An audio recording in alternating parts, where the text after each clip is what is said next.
السلام عليكم ورحمة الله وبركاته. إن الحمد لله نحمده ونستعينه ونستغفره ونعوذ بالله من شرور أنفسنا ومن سيئات أعمالنا. من يهده الله فلا مضل له ومن يضلله فلا هادي له. أشهد أن لا إله إلا الله وحده لا شريك له وأشهد أن محمدا عبده ورسوله. اللهم صل على محمد وعلى آله وصحابته ومن سار على نهجه واهتدى بهديه واستنى بسنته إلى يوم القيامة. يا أيها الذين آمنوا اتقوا الله حق تقاته ولا تموتن إلا وأنتم مسلمون. اللهم علمنا بما ينفعنا وانفعنا بما علمتنا وزدنا علما وتوفيقا وأصلح لنا شؤوننا كله ولا تكلنا إلى أنفسنا طرفة عين. أما بعد، معاشر المسلمين jamaah salat subuh rahimani wa rahimakumullah. Alhamdulillah, pada kesempatan ini kita kembali melanjutkan majelis ilmu kita pada penjelasan kitab Taisirul Karimur Rahman fi Tafsir Kalamil Mannan. Dan alhamdulillah saat ini kita telah sampai di bagian akhir dari surah At-Tur. Dan pada pertemuan yang sebelumnya dan juga pada ayat yang akan kita jelaskan pada kesempatan ini masih berkisar pada penjelasan tentang penolakan orang-orang kafir pada masa Rasulullah sallallahu alaihi wasallam terhadap risalah yang dibawa oleh Nabi kita Nabiullah Muhammad sallallahu alaihi wasallam, disertai dengan bantahan terhadap alasan-alasan yang mereka jadikan sebagai pijakan di dalam menolak apa yang dibawa oleh Nabi sallallahu alaihi wasallam. Dan hal ini dikisahkan oleh Allah Subhanahu wa taala karena penolakan yang serupa dengan alasan yang mirip itu juga akan terjadi pada generasi setelahnya. Setelah Nabi sallallahu alaihi wasallam bahkan sampai hari kiamat, maka akan selalu ada yang menolak yang namanya kebenaran, baik itu menolak secara total ataupun menolak sebahagiannya, dengan alasan yang jika kita cermati, jika kita telusuri dan teliti, maka kita akan mendapatkan bahwa alasan-alasan itu tidak jauh berbeda atau saling memiripi satu sama lain, dan semuanya kembali kepada suatu kesimpulan bahwa alasan yang mereka gunakan itu adalah alasan-alasan yang sama sekali tidak berdasar pada ilmu, tetapi hanya berdasar pada dugaan-dugaan belaka. Kemudian kita lanjutkan pada ayat yang berikutnya, ayat yang ke-44. Allah Subhanahu wa taala berfirman, "Wa iyyaraw kisfan minas sama'i saqita yaqulu sahabun markum." Wa iyyaraw, dan ketika mereka melihat kisfan minas sama'i saqita, potongan azab dari langit, mereka akan mengatakan yaqulu sahabun markum, itu hanya tumpukan awan saja. Fadharhum, biarkanlah mereka, hatta yulaku yaumahumul ladzi fihi yus'aqun, hingga mereka menemui hari di mana mereka diazab, yaitu hari kiamat. Yauma la yughni anhum kaiduhum syai'a wa lahum yunsarun, yang mana pada hari kiamat itu tidak lagi berguna tipu daya yang mereka lakukan sebagaimana ketika di dunia, dan pada hari itu tidak ada lagi yang menolong mereka.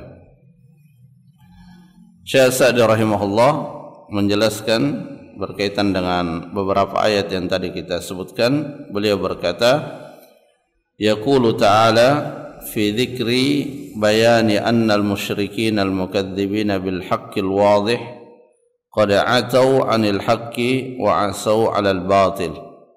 Allah Subhanahu wa taala ketika menjelaskan tentang orang-orang musyrik yang mendustakan kebenaran yang sangat jelas dan terang benderang. Jadi apa yang dibawa oleh Nabi sallallahu alaihi wasallam, agama yang mulia yaitu agama Islam, itu sangat jelas hujjah-hujjahnya, sangat jelas ajaran-ajarannya. Tetapi meskipun sangat jelas, ada saja yang menolaknya. Dan penolakan itu adalah bentuk pembangkangan, karena mestinya mereka menerima, karena apa yang ada di dalam agama kita itu sesuai dengan logika dan sesuai dengan fitrah. Tetapi karena pembangkangan yang beliau di sini sebutkan, Syekh Sa'di disebutkan qad atau, mereka telah membangkang dari kebenaran, dan mereka lebih memilih dan cenderung kepada kebatilan. Bahkan wa annahu law qama 'alal haqqi kullu dalilin lamattaba'uhu. Jadi ada manusia yang tipikalnya itu sudah mematok harga mati bahwa mereka tidak akan menerima kebenaran itu. Sampai-sampai kata beliau, kata Syekh Sa'di, wa annahu law qama 'alal haqqi kullu dalil, bahkan sekiranya semua alasan itu telah ditegakkan untuk menunjukkan benarnya sesuatu yang benar, lamattaba'uhu, mereka tetap tidak akan mengikutinya. Mirip juga apa yang terjadi pada Fir'aun ketika Allah Subhanahu wa taala telah memperlihatkan semua bukti-bukti kebenaran yang dibawa oleh Nabi Musa alaihi salam, mereka tetap bersikukuh untuk berada di atas kebatilan. Dan ini biasanya disebabkan oleh kesombongan yang ada pada diri mereka. Jadi kesombongan itu faktor terbesar seseorang mengikuti suatu kebenaran. Iblis dari sisi pengetahuan sangat mengetahui bahwa Allah yang disembah, Allah yang benar untuk disembah, tetapi karena kesombongan yang menguasai dirinya, akhirnya menolak kebenaran. Makanya ketika Nabi sallallahu alaihi wasallam menjelaskan tentang hakikat daripada kesombongan, beliau mengatakan al-kibru batarul haqqi wa ghamtun nas. Kesombongan itu adalah menolak kebenaran dan meremehkan manusia. Dan ini sesuatu yang saling berkaitan. Biasanya ketika seseorang meremehkan orang lain, apalagi jika yang diremehkan itu adalah sosok yang membawa kebenaran, maka mereka akan menolak kebenaran itu karena menganggap jika ia menerima kebenaran tersebut, maka berarti dia menghinakan dirinya di hadapan orang yang dia remehkan tersebut. Jadi kita berhati-hati dari yang namanya kesombongan. Kita berdoa kepada Allah Subhanahu wa taala agar kita dijauhkan dari sifat sombong. Karena ketika sifat sombong ada pada diri seseorang, maka meskipun telah nampak jelas di hadapannya suatu kebenaran, dia tetap akan menolak kebenaran itu. Wala khalafuhu wa anaduhu. Jadi dia akan tetap membangkang, dia akan tetap menyelisihi kebenaran itu. Makanya Allah Subhanahu wa taala menyebutkan wa iyarau kisfan minas sama'i saqita. Ay law saqata 'alaihim minas sama'i minal ayatil bahira kisfun ay qit'un kibarun minal adab. Jadi seandainya, ini pengandaian yang tidak terjadi. Jadi ketika menggunakan law, ini adalah pengandaian yang tidak terjadi. Tapi sekiranya ada potongan azab yang jatuh dari langit yang sangat besar yang menunjukkan tentang kekuasaan Allah Subhanahu wa taala, yaqulu sahabun markum, mereka akan mengatakan hadza sahabun mutarakimun 'alal 'ada. Ini sesuatu yang biasa-biasa saja. Ini sesuatu yang sudah menjadi fenomena alam. Ya, jadi dia tidak melihat suatu peristiwa sebagai bagian dari tanda-tanda kekuasaan Allah Subhanahu wa taala. Dan inilah yang membedakan antara cara pandang orang-orang beriman dengan orang-orang kafir. Bagi orang beriman melihat setiap peristiwa sebagai tanda-tanda kekuasaan Allah Subhanahu wa taala. Ya, ketika terjadi misalnya gerhana matahari atau gerhana bulan, sebagian orang melihat secara keilmuan saja, secara keilmuan modern bahwa ini terjadi karena begini dan begini.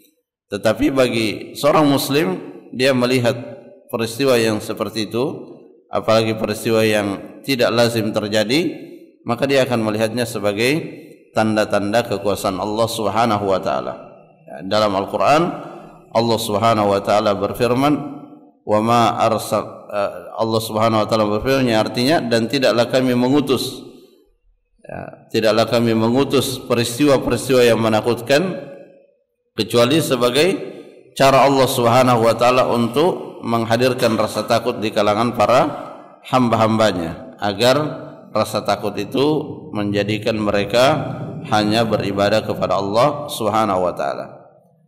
Dan ini juga sikap seperti ini juga terjadi pada umat yang sebelumnya, ketika mereka akan diazab oleh Allah Subhanahu wa taala, falamma ra'awhu 'aridan mustaqbila awdiyatihim qalu hadza 'aridun mumtiruna. Jadi ketika gejala atau tanda-tanda azab itu akan segera turun, mereka mengatakan tidak, ini memang waktunya akan hujan, waktunya petir, waktunya dia melihat hanya sebatas sebagai suatu fenomena alam biasa saja dan tidak melihat bahwa itu adalah tanda-tanda kekuasaan Allah Subhanahu wa taala. Jadi di sini juga mereka mengatakan demikian. Hadza sahabun mutarakimun 'alal 'ada. Ini biasa. Kalau mau hujan ada awan dan bertumpuk-tumpuk yang menebal. Dia melihat hanya sebatas itu saja. Fadharhum hatta yulaku yaumahum alladzi fihi yus'aqun. Nah, orang yang seperti itu keadaannya, yang sudah menjadikan pilihannya terhadap kebatilan itu sebagai harga mati yang tidak akan mungkin bergeser lagi, maka Allah katakan kepada Nabi kita Nabiullah Muhammad SAW, dan ini juga cara menyikapi hal yang seperti itu yang Allah ajarkan kepada kita. Jadi kalau kita memperhatikan Al-Quran secara teliti, maka kita akan melihat bahwa Al-Quran itu memaparkan permasalahan-permasalahan dan juga memaparkan bagaimana cara kita di dalam menghadapi permasalahan itu. Allah Subhanahu wa taala bercerita tentang para nabi menghadapi kaumnya. Apa yang didapatkan dari kaum para nabi tersebut beraneka ragam permasalahan. Kemudian Allah mengajarkan kepada para nabi bagaimana cara menghadapi permasalahan itu, dan itulah yang kita contoh, itulah yang kita ikuti. Jadi cara kita di dalam menghadapi suatu persoalan, kita mengikuti cara-cara yang juga pernah ditempuh oleh para nabi di masa lampau. Nah, ada orang yang seperti yang tadi disebutkan, tipenya adalah sudah mematok bahwa inilah yang dia ikuti dan dia tidak akan berubah. Maka orang seperti itu bagaimana menghadapinya? Kata Allah Subhanahu wa taala, fadharhum, biarkan mereka. Fadharhum, ketika sudah disampaikan semua alasan-alasan semua disampaikan, tetapi tetap bersikukuh di atas kebatilan, di atas kesalahan yang mereka pilih, maka fadharhum hatta yulaku yaumahum alladzi fihi yus'aqun. Biarkan, karena haula'i la dawa'a lahum illa al-'adzab wan nakal. Karena orang yang seperti itu tidak ada lagi obat untuk mereka kecuali siksa Allah Subhanahu wa taala. Maka biarkan saja. Biarkan saja hatta yulaku yaumahum alladzi fihi yus'aqun, hingga mereka bertemu dengan hari yang di dalamnya mereka akan menerima azab Allah Subhanahu wa taala, yang tidak lain itu adalah hari kiamat. Ya, artinya jangan sampai energi pikiran kita terkuras untuk menghadapi orang-orang yang seperti itu. Ya, jadi ada orang yang kita sungguh-sungguh di dalam mendakwahinya, ada orang yang kata Allah Subhanahu wa taala di ayat yang lain, wahjurhum hajran jamila. Ya, jauhi mereka dengan cara yang baik. Ya, tetap kalau ada momen untuk menasihati maka kita sampaikan nasihat. Ya, tetapi bukan itu yang menjadi fokus utama kita. Ya, karena ada juga di antara manusia yang memang sangat bersungguh-sungguh untuk mempelajari agama ini. Maka itu yang lebih menjadi prioritas untuk kita berikan kepada mereka pemahaman dan pengajaran terhadap ilmu-ilmu agama. Kemudian Allah Subhanahu wa taala menjelaskan tentang hari kiamat yang tadi disebutkan, yaumahumul ladzi fihi yus'aqun. Ya, hari di mana mereka di dalamnya akan menerima siksaan Allah Subhanahu wa taala, yang mana pada hari tersebut yauma la yughni anhum kaiduhum syai'a.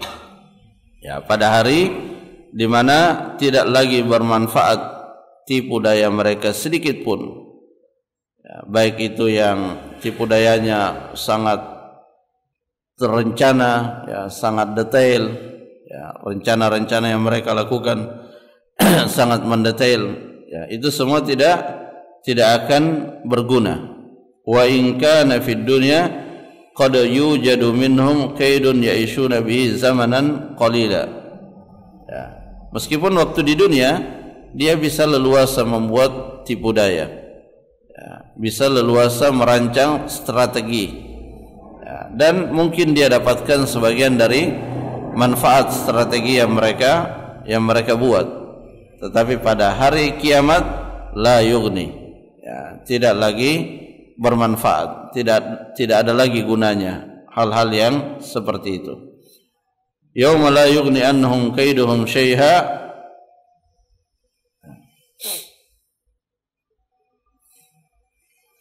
yauma la yughni anhum kaiduhum syai'a wala hum yunsarun. Ya, dan pada hari itu tidak ada lagi yang menolong mereka. Ya, kalau di dunia masih ada tolong menolong, masih ada kerjasama, maka di akhirat tidak ada lagi penolong.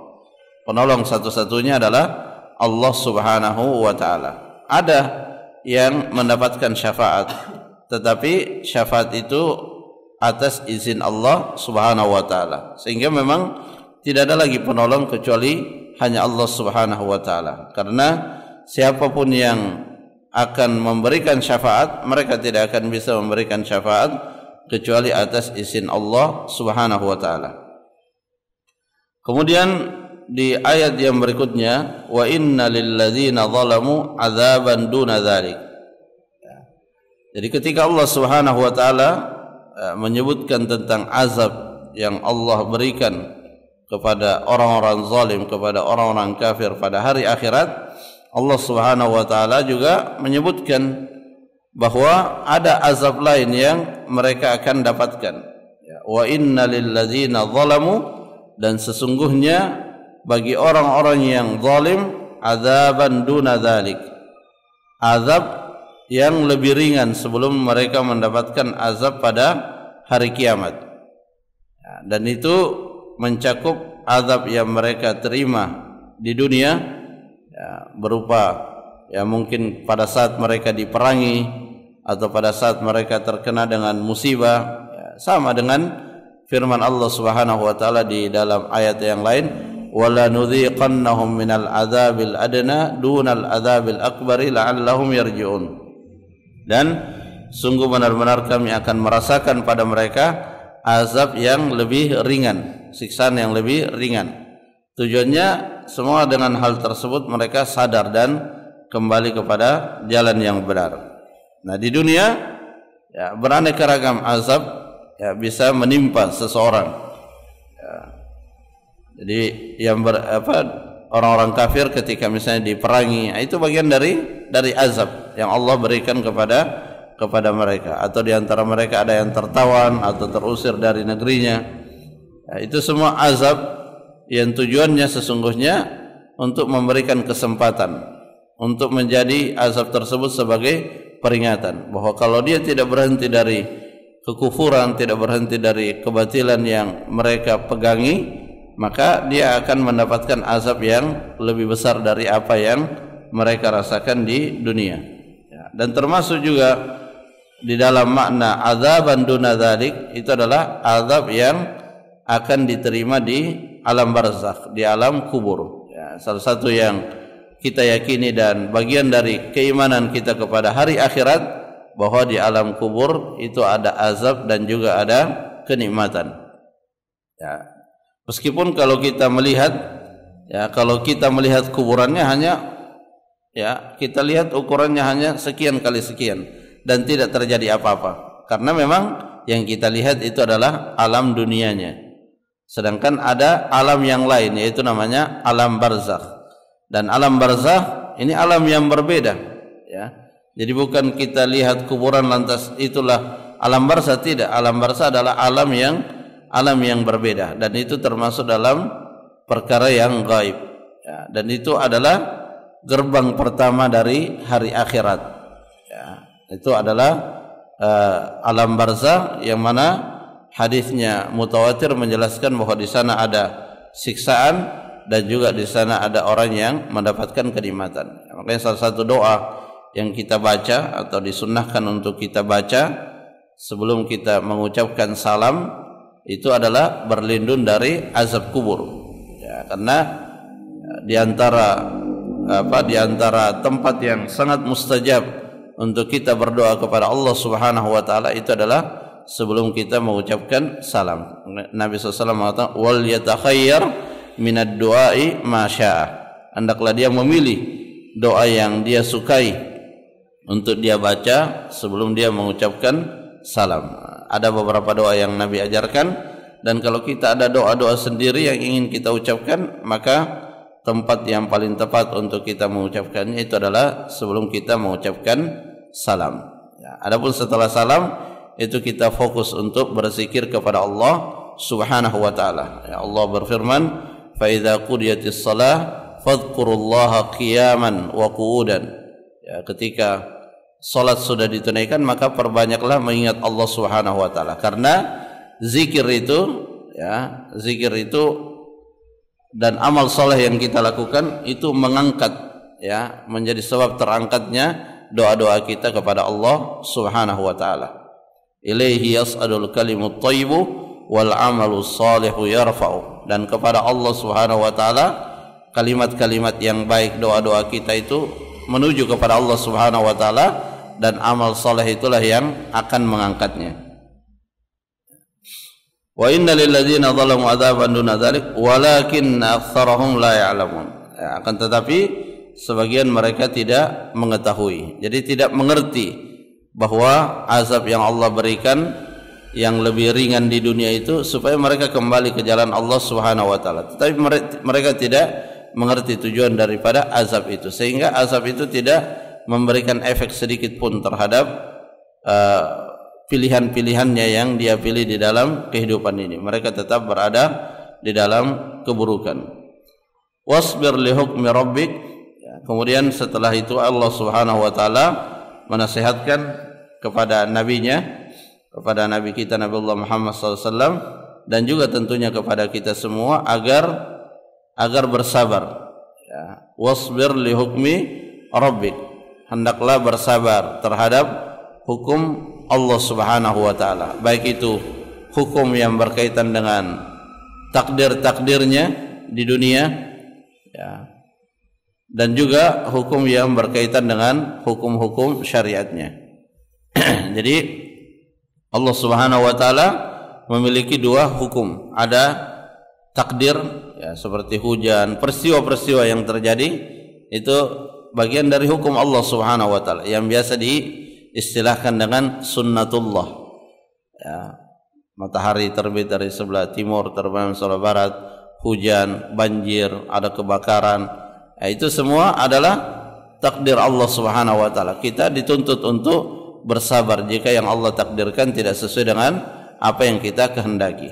Kemudian ada juga takdir Allah Subhanahu wa taala yang berkaitan dengan hukum-hukum syariatnya. Diperintahkan salat, berpuasa, itu juga membutuhkan kesabaran.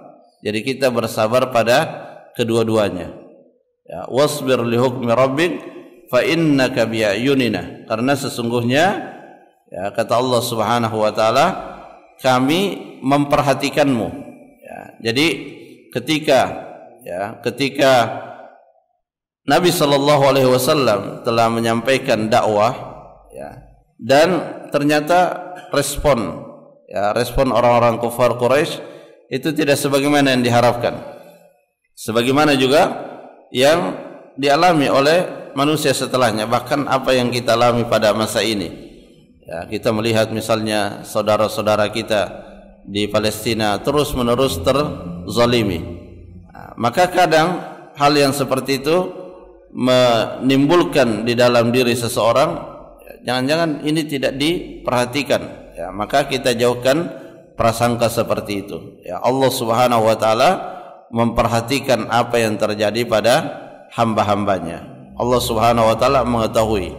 Makanya di ayat yang lain Allah berfirman, "Wala tahsabannallaha ghafilan amma ya'maludz zalimun." Jangan pernah mengira bahwa Allah Subhanahu wa taala itu lalai dari perbuatan orang-orang zalim. Allah mengetahui, hanya saja Allah Subhanahu wa taala tidak terburu-buru untuk mengazab mereka. Ya, di ayat yang lain Allah juga berfirman, "Famahhilil kafirina amhilhum raida."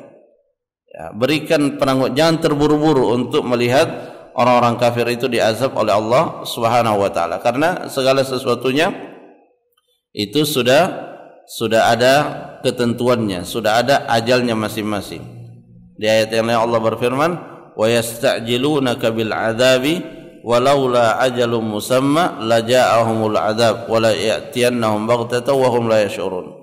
Ya, dulu orang-orang yang mendustakan dakwah para nabi, mereka terburu-buru ingin segera diberi azab sebagaimana yang dikatakan oleh nabi tersebut. Mereka mengejek, ya, kalau benar apa yang kau katakan, segera datangkan azab. Tapi Allah tidak mendatangkannya.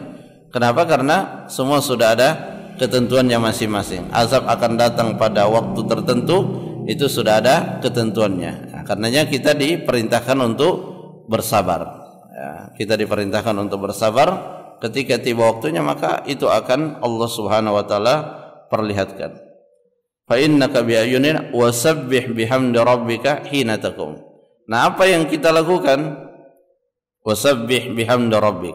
Kita memperbanyak bertasbih kepada Allah Subhanahu wa taala. Wasabbih bihamdi rabbika hina taqum. Ya, hina taqum ini di antara tafsirannya adalah ketika engkau bangun pada malam hari. Ya. Jadi ini secara tersirat menyebutkan perintah untuk kita bangun di malam hari. Jadi ketika banyak permasalahan yang kita hadapi, ya, termasuk permasalahan di dalam dakwah dan permasalahan yang lain, maka di antara cara menyikapinya itu adalah kita banyak bertasbih, memperbaiki hubungan kita kepada Allah, dan salah satunya adalah melalui dengan kita bangun di malam hari melaksanakan salat. Kemudian di bagian akhir daripada ayat ini, wa minal laili fasabbihu wa idbaran nujum. Ya, dan pada malam hari dikuatkan lagi, pada malam hari fasabbihu, bertasbihlah kepada Allah Subhanahu wa taala, beribadahlah kepada Allah Subhanahu wa taala, wa idbaran nujum, dan juga idbaran nujum ketika bintang akan segera pergi, maksudnya laksanakanlah salat di waktu subuh. Nah, ini adalah cara yang Allah ajarkan kepada kita bagaimana menghadapi persoalan-persoalan yang kita hadapi di kehidupan dunia ini. Ya, kita perbaiki hubungan kita kepada Allah Subhanahu wa taala. Sama yang Allah sebutkan di akhir surah Al-Alaq ketika Allah Subhanahu wa taala menceritakan bagaimana sikap Abu Lahab, Abu Jahal, orang-orang Quraisy kepada Nabi SAW. Allah mengatakan kepada nabinya, "Fala tuti'hu", jangan ikuti mereka. Terus apa yang harus dilakukan? Wasjud waqtarib. Selalulah bersujud dan mendekatkan diri kepada Allah Subhanahu wa taala. Jadi ketika kita menghadapi suatu masalah, maka jalan keluarnya, cara yang Allah ajarkan itu adalah kita mendekatkan diri kepada Allah Subhanahu wa taala. Alhamdulillah kita selesai dari surah At-Tur dan insyaallah kita lanjutkan pada pertemuan berikutnya di surah yang berikutnya, itu di surah An-Najm. Kita akhiri majelis kita dengan doa kafaratul majelis. Subhanakallahumma rabbana wa bihamdik asyhadu an la ilaha illa ant astaghfiruka wa atubu ilaik. Assalamualaikum warahmatullahi wabarakatuh.